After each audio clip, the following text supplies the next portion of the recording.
Yo, what's up? This is your boy Postman, and you're tuned into Post in the Diary Room. Welcome to Post in the Diary Room. And as you may know, every day is a good day to get a delivery from the postman. And of course, if this is your very first time tuning in, please kindly like, share, subscribe, comment, do whatever is necessary to engage with the content. Amos 2 from the Amos Collective is officially out, and I would like to assume that this project was curated by Walter King Autotune, because this thought is birthed from the fact that his name is almost on every joint on the track list. And behind the board we have Trigger Nasty, who is involved from track 1 all the way down to track 16.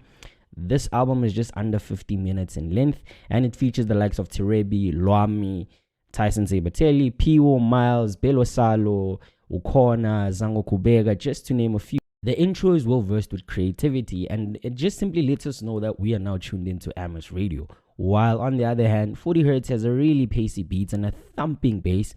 And in my opinion, this joint is quite the ball, because over here, everyone had an influential role to play. And particularly Lwami, in my opinion, because I feel like he walked over that beat and he actually ate it up. Besides being short, Can't Stop You has really exceptional backings on there, similar to the Laid Back, really the same, that is about trouble lovers, citing profundity throughout the duration of the song. The monumental hook and showstopper vocal contributions of everyone involved on Lobola were vital for the spiritual essence that is carried throughout the song, and I think collectively the performance was just great. And I think this is the best song in the album, and without a doubt, Shubile is a beautiful joint because of the high effort, and also because of the high efforts of everyone involved there. And I think the song is well structured and definitely a banger. I like the production on Count My Blessings. I like what was sampled out there. After running it back a few times, I wanted to figure out what was actually sampled out there. I enjoyed what was sampled out there so much. And Acid Blue, which features Rojo, in my opinion, was a listen I was not impressed with. I was not impressed with that listen. Unlike Louis Aro, who rose to the occasion on intentions.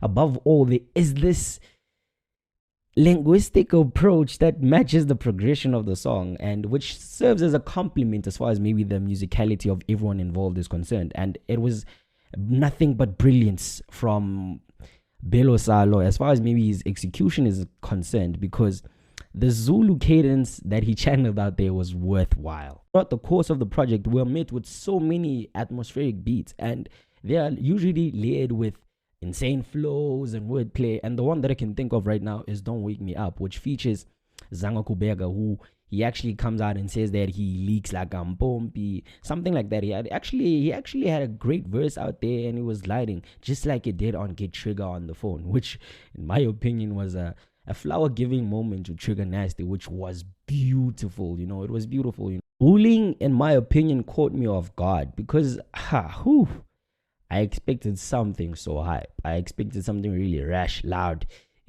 something, that matches the word, how the word is actually used in most cases by a lot of artists, but it has a flat hook.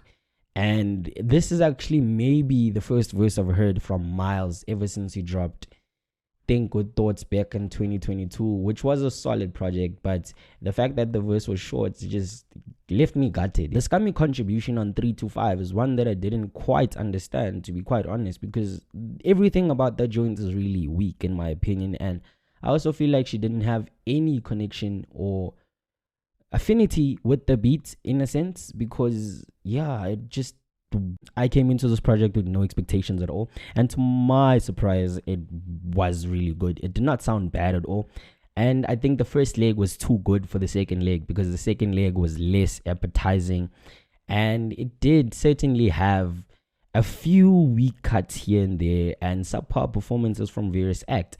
But in its whole entirety, the project had clear instances of a collective artistic chemistry from everyone involved here.